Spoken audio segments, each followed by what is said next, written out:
waaw c'est anglaise peinture carreau lamp yu leer nañ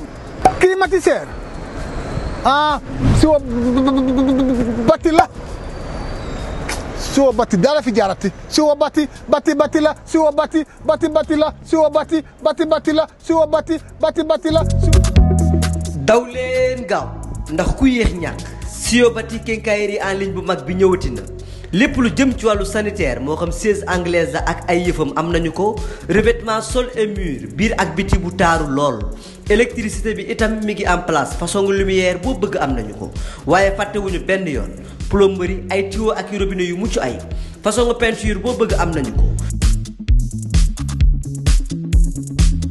képp ku ñu bëgg contacter mën ngaa jaar ci suñu site e-commerce bii da ngay def www.siobati.com wala nga wooñu ci 78 457 96 92 wala 77 103 65 65 Siobati votre quincaillerie de référence.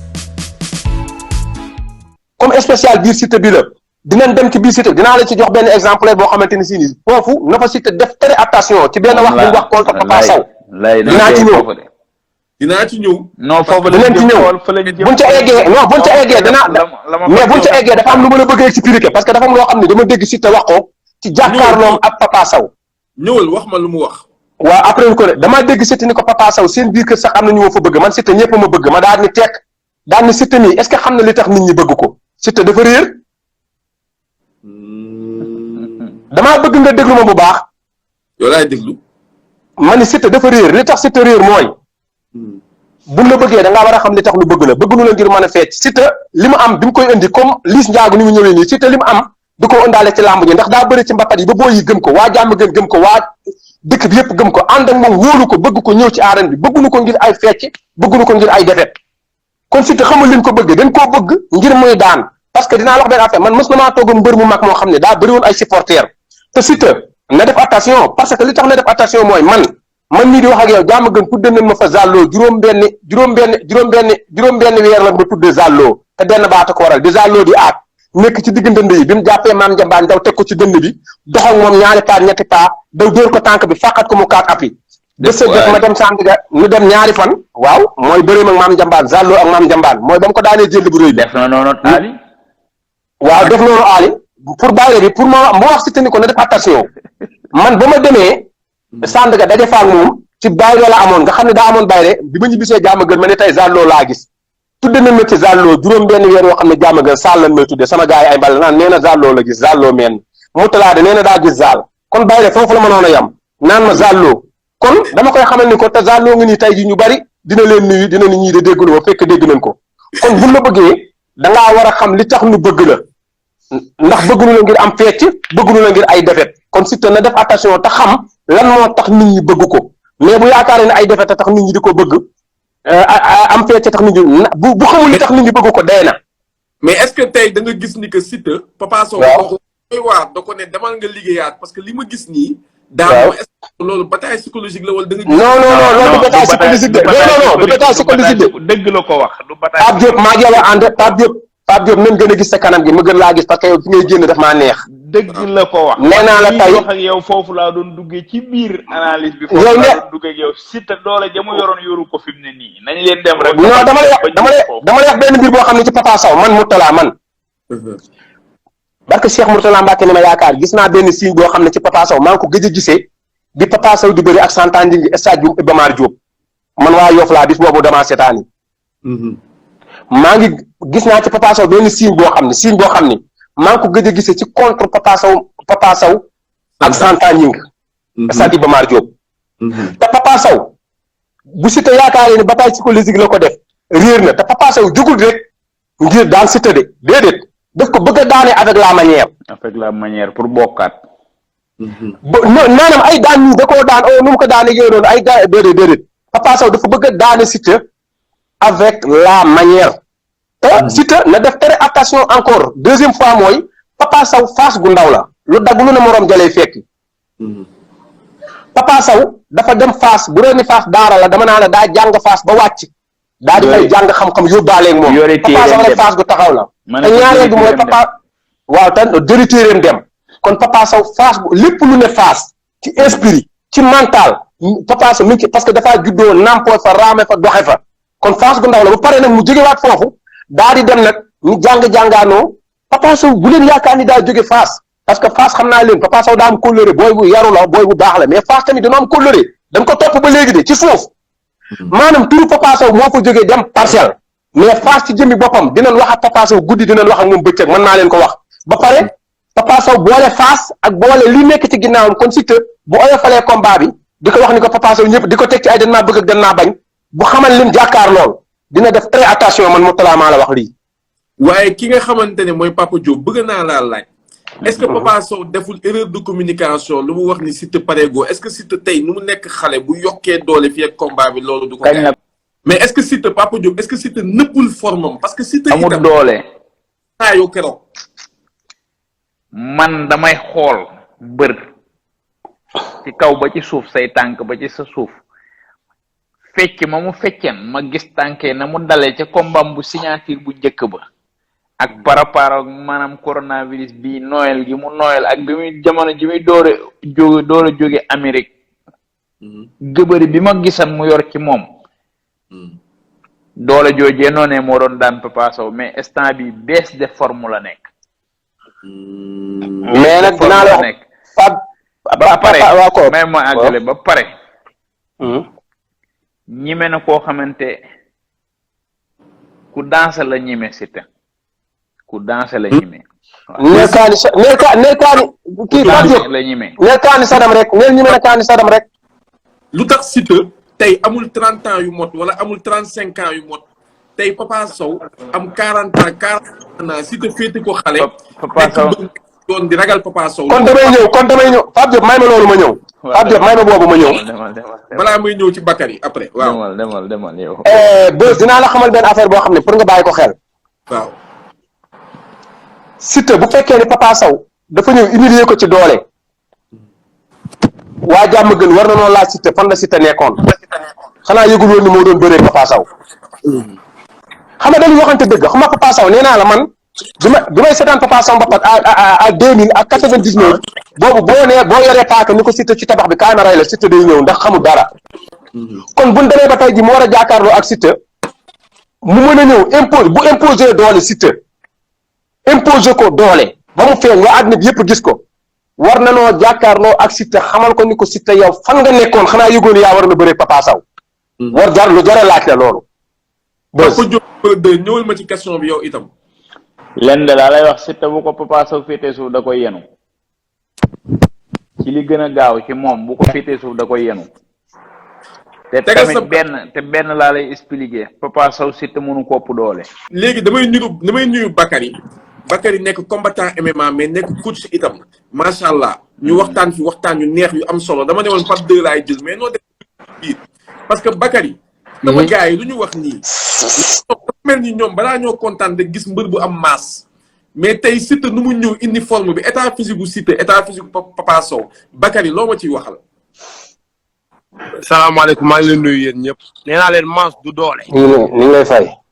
Bakary ñoo ngi lay fay masse du doole tànk bu raak Bakary Canada nga nekk warul tax ñu ne baaxul de non xaaral Bakary duggal ci biir kii parce que sa connexion baaxul duggal ci biir Bakary mii li muy def MMA moo tax ñu nuyu ko mais kon ma ne ko sa connexion bee ngi dox MMA moom ni ma ko la ñëpp dafa deñ nga ni ma ba ñëpp dañ ndax ay coup de coude yi Beuz man am na kuy def ko MMA ku ma mas a kong rek daf maa kong rek mais dama ab xajam laa jóge woon Cologne Allemagne xaju ndaw yooyu nga xam ne dañuy tëdd te yëguma ko te man bi ma kongee rek daanaka dox naa lu toll bi ma kongee rek presque dox naa lu toll unité 26 te moom kong bu ndaw la ma kong nii rek man moo tax ñuy def MMA yëpp xam nga Bakary moom fa mu nuyoo dafa tëbeeg ñun ci maas bu doole te xamul ne ay sportif lay waxal waaw man mi ko bañ bala ni def man mi xam man ko moom bàyyi ko man maay wax papa yow diglu ko moom ab sportif la moom man ab sportif la mënuma wax waa léegi ci MMA lam ci xam moom loolu la ci xam man li ma xam ci làmb xamu ko ci làmb moom lam xam ci MMA mënu koo xamu ko ci MMA ndax xam la moo tax Balla Gaye dem ba INSEP entraîné ji ñu ko fay entraîné xamuñu làmb. déglu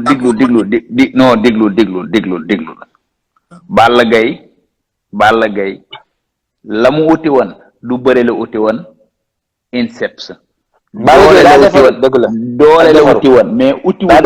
Balla Gaye wax naa ko Ali Ndiaye yow mënoo koo jàngal bëre mënoo koo conseillé ko bëre lii Balla Gaye ci boppam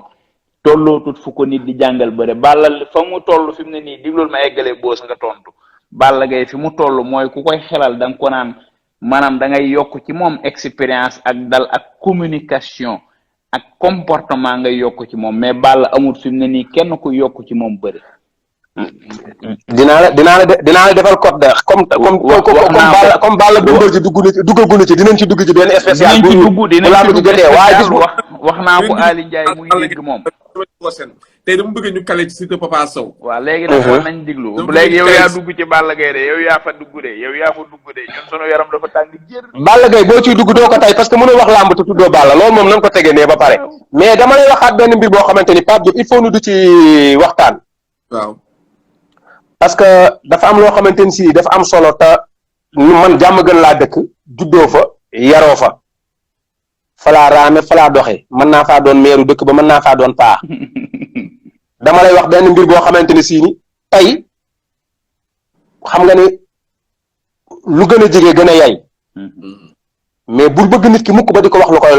koy lor wala lu ko neex nit ki loolu la koy gaañ lay doon te gis nga mënulaa yëngal daa rey mbër yu bari bés mënulaa yëngal dafa rey mbër yu bari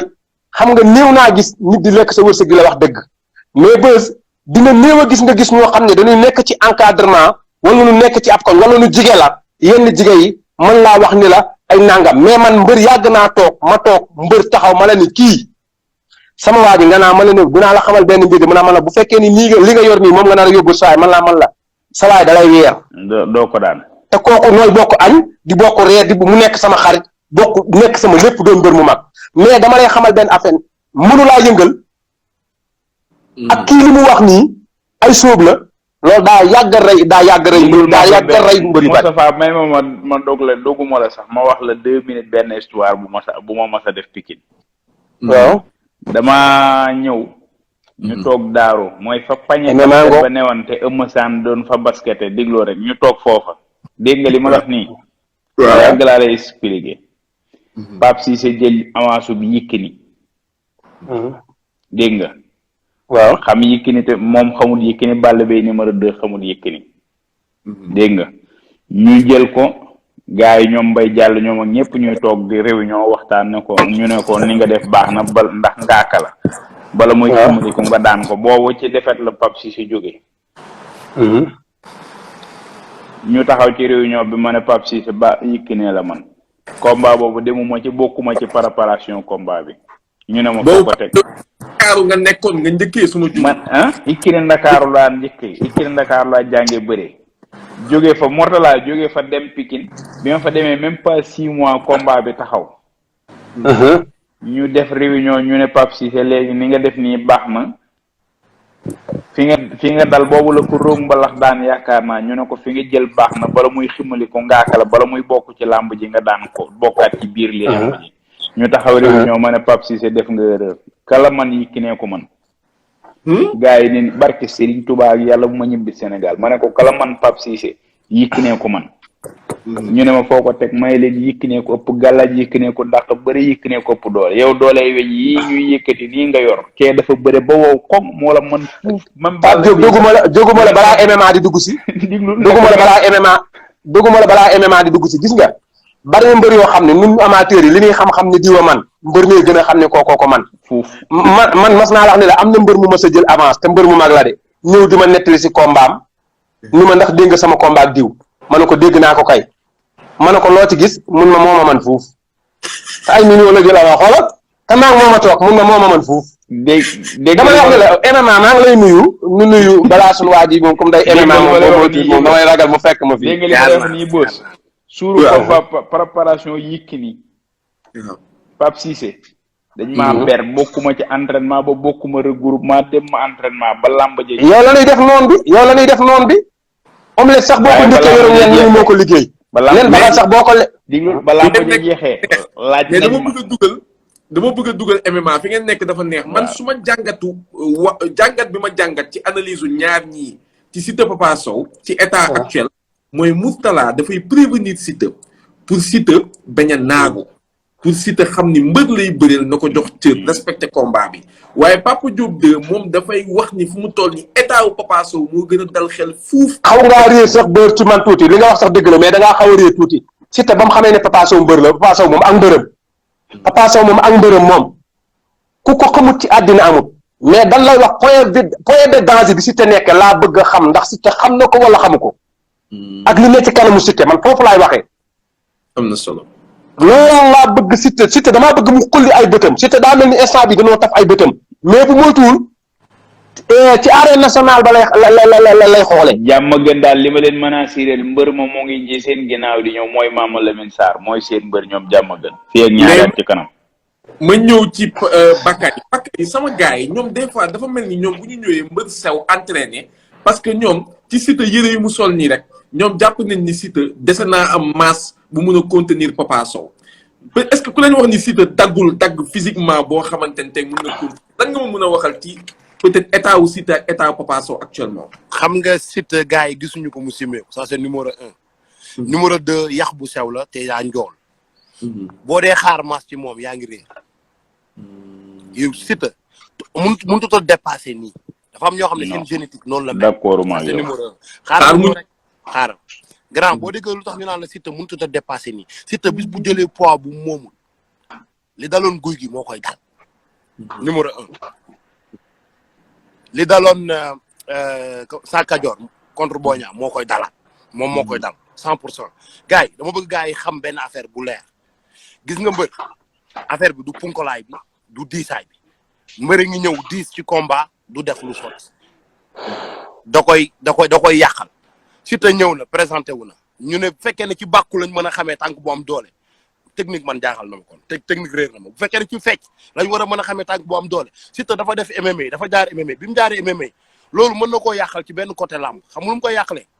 parce que MMA da ngay gis ñu ndaw nga toll nu la neex doo leen daan mënoo wax ba daan leen ci technique ci kaw technique la ñuy jouer moom mën na def loolu ci xelam xëy na mën na ko foree États-Unis mën na ko foree feneen yaakaar ne bu Papa Sow ñëwee ak nu Papa Sow mën a doy moom normal lay ñëw te bu ñëwee day bëre da koy daan mais li may wax ci côté Siteu bi mooy focus bi moo fa nekku déjà focus xam nga gis nga mbër da ngay structuré focus mooy lan ci wolof. concentration mooy maanaam nit koo xam ne ni comme yaa ngi fi quoi c'est que nekku fi da ngay gis mu yor micro bi sax li muy wax yëpp ça par rapport ak combat ça c'est numéro 1. numéro 2 li muy jéem a wax pour nit ñeeg yooyu loolu combattant bu yeewu combattant bu nekk ci combat du fi nekk naa ay jaxaseeg nit ak ay amoo sax temps boobu déjà boo xoolee Papa Sow il a été bien éduqué il a été bien structuré dama koy wax mu leer combat bii nii ak nu mu mën a demee Papa Sow moom moo joxe fulla joxe fayda wane ne entraîné na mais wane ne moo gën a bëgg combat bet à cause de bindam mën nañ cee juum dafa am ñoo xam ne seen bind mën nga cee juum dana bëri mbëri yoo xam ne nii dañuy ñëw ci làmb comme keroog dama koy wax ci Abdou Diouf bi mu ñëwee entraîné wut gars yi dañuy entraîné na ma ne entraîné wut kët ci MMA bul génn kët ci MMA bul génn dama lay conseillé non dama lay laaj benn laaj parce que maa ngi lay wax instant bi man benn laaj laa lay wax bàyyi la nga continuer parce que maa ngi conseillé man laaj rek ma wax ko waaw man benn laaj laa lay laaj da nga ni Siteu nekk xaaral Siteu ñàkk nekk gi ñàkk nekk laa lay laaj ñàkk nekk gi lan moo war a indi ñàkk nekk gi ñàkk encadrement la wa illaa lu xew ñàkk nekk googu nga wax ni Siteu nekkut loolu laa bëgg a xam lu ko indi regarde de boo mbër mbër ngay bëgg pour waa koñ bi wala pour gaañ wala pour Baye Fall y a un problème ça c'est pas sportif deuxièmement encadrement am dafa des lu bari sax nangu naa xam nga Sathiès daan na ko fi ñuy wax waxu entourage man leen daf leen dànk c'est que booy bi il a pas été structuré te non seulement fi muy yeewoo ñëpp ko xam du am sax temps noppalu ak dallu Siteu mooy wax ni nga gis ko télé mu am ay cerne tu te poses la question nan la mbër di mën a am ay cerne comment ça se fait. cerne mooy lan. mooy gis nga nelawul affaire yooyu ngay am noonu. gis nga ñàkk nelaw ak ñàkk noppalu li muy def. affaire yooyu di neewul fii. maa ko gis. mais mbër c'est pas normal boo doonee sportif c'est pas normal ça doit pas waroo koo am man de li ngay wax ni musuma koo seetlu ci àdduna. yow daal yéen dama lay wax ne la dama ne la sportif da ngaa soxla fooy dalloo sportif gis nga nit ñi la wër nga xam sa waa koñ la boo amee combat da lay jaral nga génn koñ bi am conscience tranquille li nga war a gérer nga gérer ko avant le combat léegi da nga war a focus ci combat bi. nga baal ma encadrement ñu ko wër du ay murum làmb ay Mama Lamine ay Caatu Fora ay Abu Ndiasse est-ce que du ñoon ci làmb la ñuy dox di ci yeewu di entraîner noo di àndandoo gàm bi di ñëwaat. non waruñu ko. bës loolu du encadrement xaaral loolu du encadrement. loolu du encadrement. loolu tim la àndandoo la. waaw loolu tim la maanaam. loolu équipe la pour liggéey ci bëre tim mooy àndandoo rek. voilà mais bokkut mais pour man dëggal kër ci boobu li mu wax noonu MMA moom dama koo ragal ba lu wax ma ni dëgg la mais pour ma dëggal li mu wax noonu sama waa ji dama lay bëgg wax benn mbir pour ma dëggal li sama waa ji wax Siteu amul récupération amul encadrement boobu gars yi am maanaam gis nga mbër fii amoo koo ragal barke salaatul faatee doo doon champion man mo talaa maa la wax lii man mii nga xamante ne sii ni sax du ma sagun nit laa ci xeeti mbëri yi dafa am yoo xamante ne sii ni am na ay mbëri yoo xamante ni nga xam ne ay mbëri yu mag lan sax nekk samay xarit dama leen doon gis buñ bëggee def dara buñ ma gisee wala lu gis buñ ko xalaat a def wala sax jigéen wala lu kii ndax da yee grand baa ngi fële yee ba non bu kii bàyyi ko ma dem damaa gis diw nit boo amul koo ragal ci bépp discipline boo ci amul ñooy sóor comme tey jii xam nga tey jii rek ma cofal la tuuti rek xam nga tey jii leer na ma te leer ma ni Balla Gaye 2 ak niveau bi mu toll nii tey bu jàkkaarloo woon bu téewoon ci benn loxo xale bu jigéen di dox ci jamono jiiru tane bu gisoon Aziz Ndiaye ba moytu bu jëlee géej waay gi ba moytu Kayaar lay teere ji ndaxte di ko cër bi la du ragal mais cër bi la Modou Lo tey jii bu gisoon jërëm ñu ngi war a def lenn dina ñëw taxaw même boo ko bëggoon defoo du ko def il faut nga am ñoo ragal loolu boo ko amul doo doon champion Balla Gaye Siteu mën naa mu am ko te xamuñu ko. non Balla Gaye numéro 1 barke Cheikhul Khadim mas naa gis Balla Gaye numéro 1 xëcc benn booyu mbër ni ko booy kaay xam nga yow lu tax mënoo doon mbër mënoo ko damaa gis dangaa amul ku daggal sa nday nga baal ma ci ni ko ni mu ko waxee ma ne ko lii loolu mu ne kii dafa moom boppam Balla nii la ko waxee nga baal ma ci kàddu bi am na solo ndax mais dama dégg bi ko Balla Gaye numéro 1 wax cinéma Alkarim ma laaj ko ma ne ko mais mbër lu tax ngay wax lii booy bi mu daal ni booy bi dafa war a nekk champion muy kii dafa amul kum ragal looloo koy xañ carrière am. Mortala boo gisee léegi ma ne la Siteu léegi non du ma ko laajuma ko de li dama am benn affaire parenthèse bu ma koy wax rek boo gisee sàng xam nga sàng dañoo wax ci waxu maanaam état li tax ma ne la état bi ma gis ci Siteu xam nga yow da nga ne Siteu da nga koo gis mu solo man dama ko am Instagram am Reug Instagram dama koo gis démb moog Reug ñu nekk ca montagne di entraîner ma xool ko loolu Papa Diop loolu yàgg na Reug mu ngi États-Unis non photo bu mu monté la moog Reug daal mais bu dee photo boobu moom ci état boobu la nekk gis nañ ko photo boobu yëpp gis nañ ko bu dee ci état boobu la nekk moom xaw mais kii yow danger Pape Diop mën nangu naa léegi mais danger combat bi yëpp nekkul foofu de gis nga danger combat bi yëpp nekkul ci man waxima ba léegi nii danger bépp ci Siteu la nekk combat boobu danger bépp ci Siteu la Pape Diop voilà d'accord max la voilà mais dama la benn affaire danger combat wu Siteu ak Papa Sow man ba léegi déggu leen ma wax ci entraînement wu Siteu mais danger combat bi dafa am Papa Sow dafa am lu Siteu jàkkaarloo loo xamante ni sii nii parce que Cheikh Mourtala Mbacke ma yaakaar Siteu gisu ko non xam naa li ngay wax nii xam naa li ngay wax nii wala comprendre ma la wax rek mooy ñàkk focus bi mooy dal gi rek mën ngaa jël combat signer contrat mais gis nga boo focus su waaj comprendre sax yow mën ngaa ñëw gars yi def la riir beeg yëpp mais fekk ni comprendre lu xew moom laa lay expliquer gis nga combattant ñett yi entraînement bu baax entraînement bu sain ak noppalu bu doy loolu mooy daan combat loolu moom mooy tax nga daan sa combat ak ñu lay xelal ak maanaam staff bu nekk sa ginnaaw bu baax waaw mooy sa waay bis bu ne kët waaw bis bu nekk waaw moom laay wax mooy staff rek moom mooy staff mooy ñi lay xelal mooy encadrement bi ñi nga xam ne ñoom ñoo la wër en fait dañ la war a teg ci axe teg la ci yoon d'une manière boo xam ne nii da ngay am heure booy jug xam dafay dégg mbëri des fois waaye entraîné naa 5 fois gis nga kët si ma wax la benn mbir ma nangul la ko kët si ma ñëw ma nangul la tuuti ma ñëw gis nga man damaa nangu mbër mu yore jikkoy Modou Lo dama ko nangu gis nga succès boo ci tollee da ngay liggéey Balla Gaye numéro 2 bi muy bëri ak Bombardier dañoo toog sama place boobu maa ngi Yoff ci cantine laa nekkoon Balla Gaye numéro 2 ñëw fa nu toog man ak moom Balla Gaye néew na ma booy ma ne ko amul ma lamb da ngay defar sa image bu jaree ngi wut xaalis xaaral ma wax la gis nga tey ma wax la benn mbir boo xamante ni si ni booy yi dañ koy tardé mooy comme li nga wax ni gis boo tollee ci benn moment bi xam nga benn jour mos na maa wax benn waay ni ko Zarko ci benn live fii ma gis ko mu imposé gars yi guerrier dama reetaan ma ni lii moo tax booy yi amuñu conseiller lii moo ko téye ci lamb du guerrier du bandi du fit ma ne ko tey jii na ma yàlla baa ci wax ji boo doon xool bu noon président 2024 ku gën a tàppet Sénégal moo koy doon mën na loo jël Mohamed Ndao Tyson te moo gën a tedd ci lamb macha allah. dama lay indi loo xam ne man dama lay wax ni la dama lay am loo xamante gis nga liggéey boo ci tollee man dama nangu Modou Lo succès bi mu yore daf koo dundewut maanaam daf koy liggéeyee profité ci nit boo ci tollee da ngay profité ci sa succès nga liggéey maanaam man kere li ma gën a metti man damaa wax lu ma metti bu ma déggee ay communication bi si te comme ni ko kër ci waxee sànq dama xam ne kii ba léegi nii xale la maanaam gars yi dañ koo bàyyi li ko yàlla may rek si te yàlla da ko may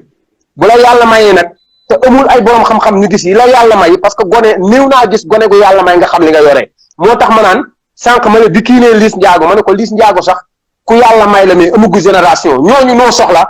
bu la yàlla mayee da ngaa soxla ay doomu aadama yoo xamante ni si ni dañuy toog di gis fa nga war a jëm ak li la yàlla may gis sëb cër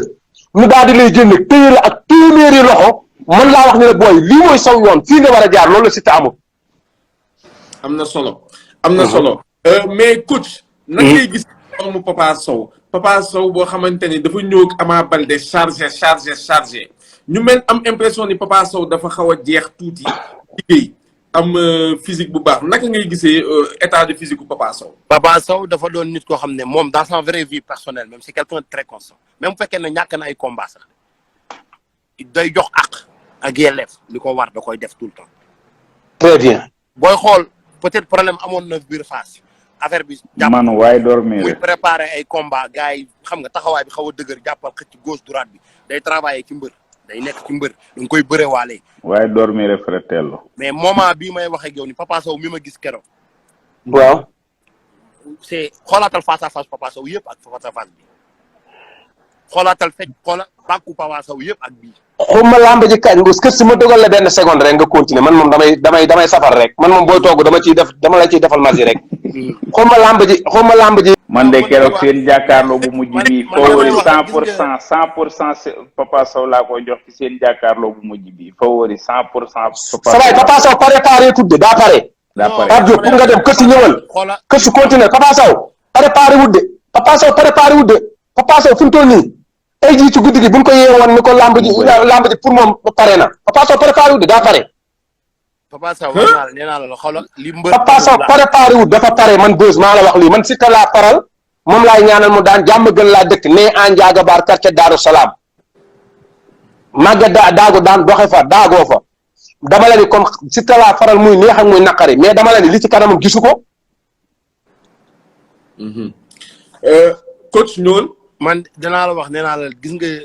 Papa Sow li mu am mbër yu bëri Sénégal dañ koo manqué fi mu toll nii am na mbër yu bëri xam ne ñu ñëw daan de dem mais dañ koo manqué gis nga discipline. ci sa sport bi ngay def boo ko amee. mbër boo daanoo sax ça veut rien dire. Mohamed Mike Tyson ñaata défaite la am Mohamed Ali ñaata défaite la am mais gis nga discipline bi ñu àndaloon. ak fulla ak fayda bi tax ñu ñëw présenté. loolu mooy defar mbër te Sénégal. sportif xam nga da ngay dégg man sportif la mais dama lay wax na encore sportif dëgg day ñeme ñett yi encadrement bu baax noppal discipliné c'est très important. waaye kër si maa la bëgg waaye barke sëñ Saliou ragalu ma la mais dama laa bëgg. mbër mu ko ci amul Tyson la ñuy wax Tyson bi nga doon wax sànq. waaw lu ne am na ko ci làmb mais xam nga lan moo tax finalement demul. néewul dafa màgget néewul dafa ñàkk doole. maanaam discipline ak yelleef bi mu waroon def ci làmb def ko ci làmb. dafa dem ba moom dayoom moo sut làmb. dafa dem ba moom bu mel ne bu simmeekoo sax day gêné wu. ci sama waa ji kenn du yow day pare. maa nangu sa waay man déggoo ni ma la wax yow kay li ma gën a neex ci mooy suñ jotaay bi ñun ñett ñii. ma waxaat la beneen discipline. ñu ngi nelaw de. non nelawuma nelaw. waaw tey fii maa yow ba 6 heures boobu maa yow ba 5 heures ci ngoon. nga ni Yékini Pape Diop déglu sama waa ji. des arènes combien de temps. waaw. discipline moo ko mayoon loolu. gis nga bi mu demee ba discipline bi wàññeeku. xaw ma waaw qui est arrivé nga yàq léegi kët si pour ma wax la ne da dama koy gis waaw ne xaaral baal ma ñëw baal ma ñëw waaw tax moo leex ne la boo demee soo déggee ma naan discipline yu Yékini bi mu demee ba wàññeeku ci làmb Balla da koo daan xam nga lu tax waaw da ngay amee blessure waaw ñu ne la diw ci karité toogal xaar 15 jours doxut nga daal di gis ma maxaro jóge mu jël ay càq diwlo te nga waroon def rajo boo wax la discipline yi muy laaj mbër day ñeme hôpital mbër day am médecin bu koy suivre mbër day am diététique mbër day nelaw bu baax gis nga yooyu noonu ñu sous-estimé moo tax booyi koo ci gis tey ji mën naa neew yi toll nu ko neex demee nga gisaat ko mu jeex tak doo ko moo dal c'était ci combat bi nag gis nga mbër boo doonee sportif da ngay am médecin bu lay topp am diététicien bu lay topp xam nga am équipe bu baax mu nekk sa ginnaaw di la surveiller mu am heure yooyu génn heure yooyu dugg day mel ne xale buy jëm garderie normalement waaw yow sama waa ji kës damaa d'accord bu baax léegi damay dugg si waat tuuti daal di ak si waat tuuti buzz benn seconde parce que dafa am ñu ma bindoon sama Instagram benn action ci sama diggante ci Baye Mandione dañuy continuer mais benn 1 minute la rek parce que daf ci bokk donc sama xarit la mais dama koy jëlal benn exemple ci ni ko kër ci waxee ci diggante Mouhamed Ndao Tyson ak Yékini ci kaw discipline ak kaw dignité ma koy xamal benn wax boo xam ne dafa am lu am importance loo xam ne bu xësee ba jóge ci yow dignité bu xësee ba jóge ci yow dara desul fa ci yow comme daa am combat Baye Mandione moo ma xoyantaan ma am ñu ma doon waxtaane sama programme mu nekk ñoo xam ne samay xarit la Baye Mandione nekk sama xarit nekk sama doomu nday ma di ko xamal ni ko aw tur kenn du ci wut xaalis dignité moo gën lépp mënta def benn mbër moo ma sa ñëw yóotu Baye Mandione échec boo yëpp daf ko escalier yaa ngi dégg ba loolu la ma wax ni la instant bi mu toll ci lu war a mat juróom benn defet yoo xamante ni si daf koy tegale ci kaw ku ñëw rek bëree ko turam daan ko ñu koy xamal ci combat bii di ñëw parce que dama waxtaan ak waa jàmm gën waxtaan ak yenn waa caaro yi war naa xam ni li sama xarit ba ndongoloo naan kenn ku la bëgg jar naa daw ba dee ndax ab yóbbante la te ci live laa nekk dama koy wax ngir ñi la bañ kon wërti wute alal ci aw turam daa war a am fulam ak faydam ndax Baye Mandione bëreetul xeexatul te ku ñëw daan ko dem kon heure bu ko xoyantaan daanee na jàpp ne Baye Mandione dafa war a xool ci ay mbokkam xool ci ay supporteram xool ci ni ko bëgg tekk ngembam bàyyi bëre kon côté boobu kon Baye Mandione ñeenti avance la yor de dama ni dégg loolu ma ñeenti avance la yore bu mu jëlee avance ci aw turam xaaral ma la Pape Diop damay ñëwaat ci compte Papa Sow site mais loolu benn minute laa ci bëgg am parce que dafa am ñu ma ci doon waxtaanee ci sama Instagram ma koy xamal ni ko dignité Yékini comme ni ko kër ci waxe sànq Yékini bu ko neexan mu bëri waat ci làmb ji milliard soox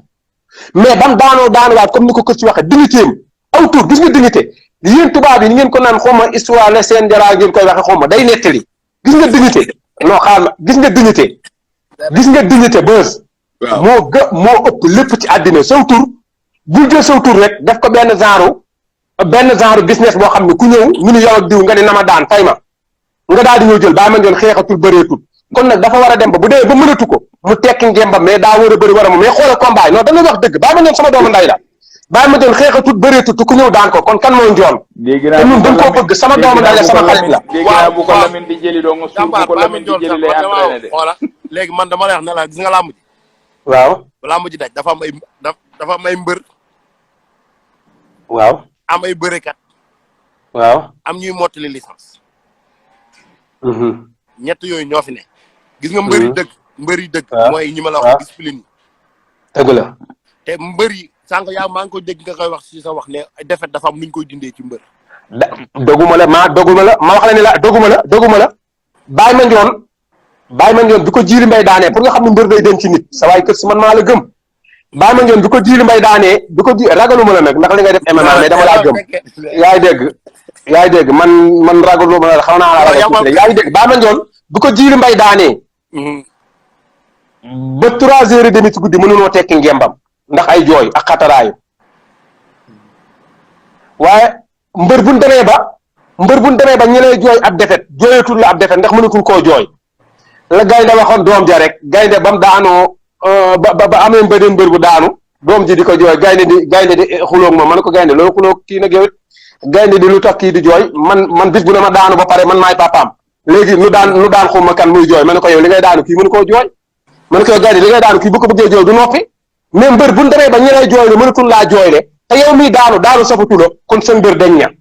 da ngaa war a noppalee ko ji daanu daa war a métti mbër man damaa kontaan ci keroog ba ma gisee Modou Lo Balla Gaye de jàpp daan ko jël bu rëy Modou Lo ni tekk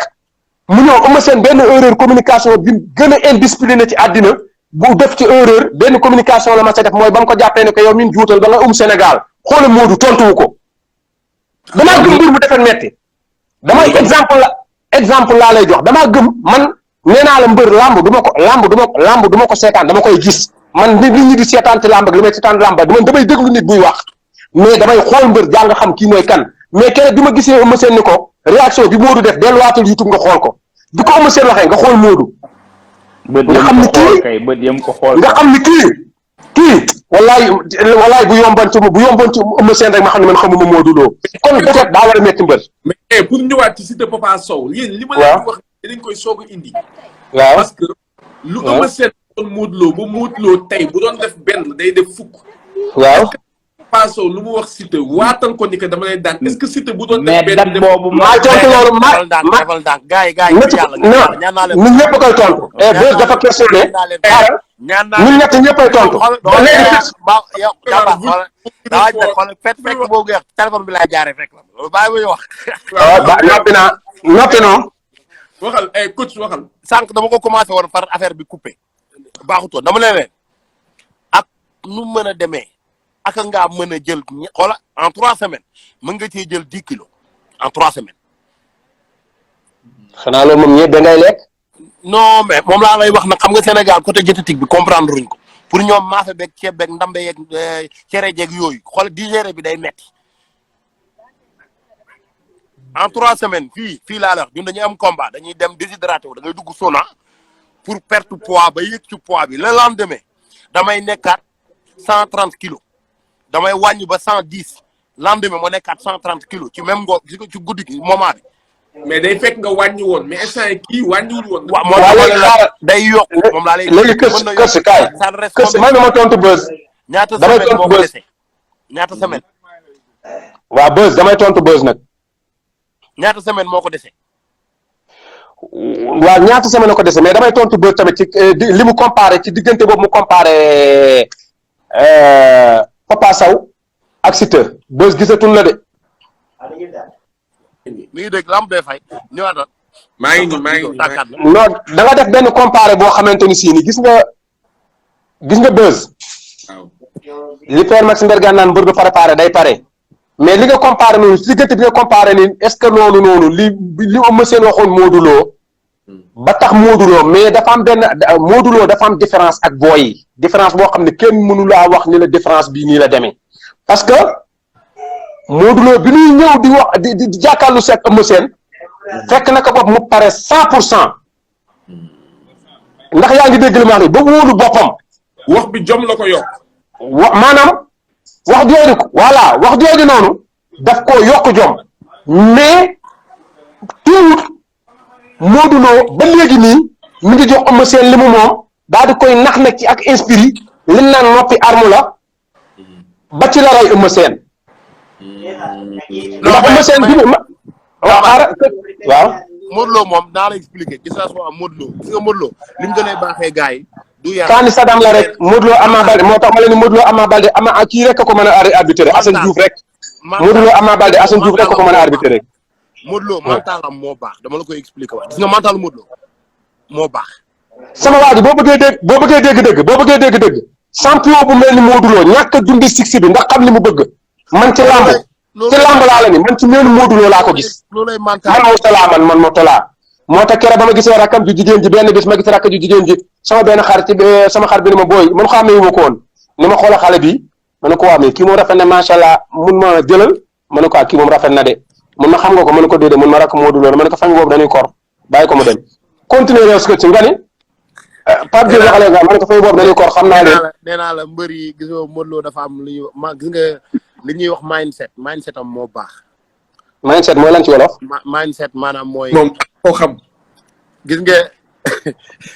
côté mentalu Modou Lo en fait maanaam Modou Lo mu mën naa jóge ci naqar léegi boo ko gisee da nga yaakaar ne wutoon ci dara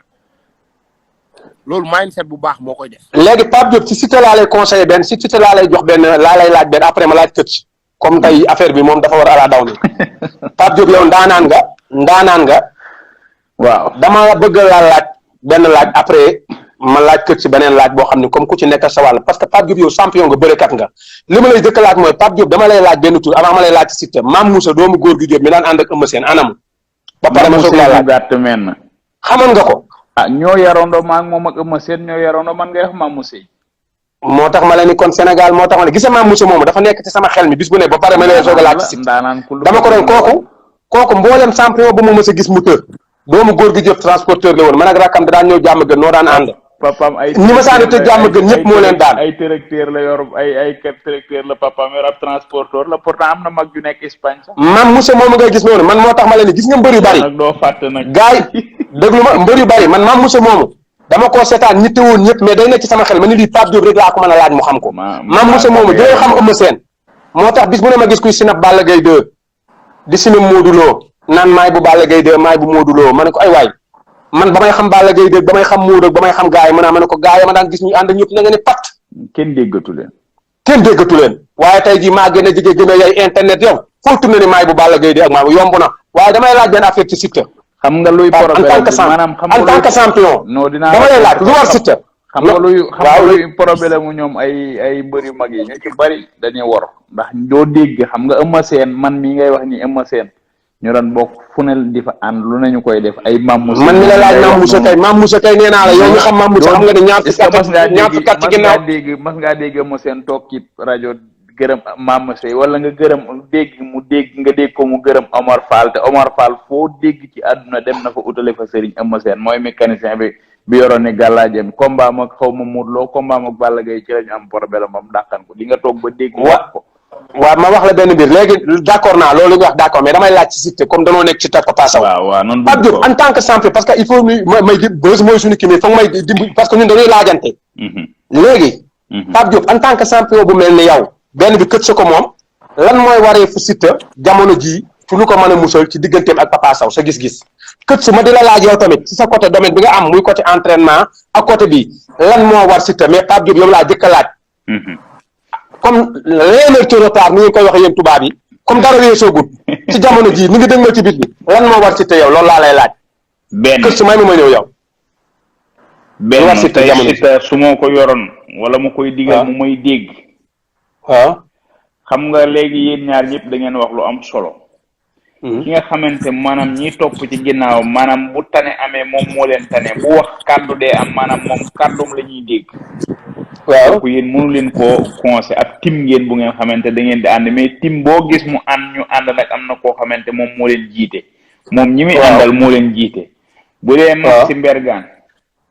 tey jii bu diingatee ba diingat mën naa fipp rek wax ci Siteu mais am na foo xamante du fa egg ak Siteu ndax mënta dogal ci Siteu ndax la Siteu yoru ko moo tax bonne seconde moo tax ma la ñun amateurs yi yow yaay wax ba léegi bi dama la ni nan dañuy jox benn seconde dama la ni ñun amateurs yi bu lamb defaroo ñun ñoo war a defar lamb parce que ñun ragalun promoteur bu ñu meree ñun je m'en fous ci ay promoteurs yu ñu meree seen business leen yor suñu business non dama la benn affaire ñun mbër mu ñu meree parce que ñoo leen di may ñun ñooy commencé ci fan si club dem ci supporter ba toog ci amateur coor suñuy mbasin ñun faalewun mbër mu ñu meree ak amateur man mbër mu fi moo tax man bu koy analyser damay analyser gars yi daan mais grand d'accord uma loolu diplomatie dafa am nag ci nan diplomatie moo am waaw comme yoo xam ne diplomatie nga ciy demee comme nan yaa ngi wax ne boo waxee lamb wax promoteur ne mbër ñi sa ñoo war a jàppalante doxalee diplomatie bi right non comprendre ma la de yow daa mel ni jéggoonte wul de waaw man comprendre naa man li nga wax dama ne waaw côté boobu moom du ma ci d'accord yow diplomatie bi dafay war a ne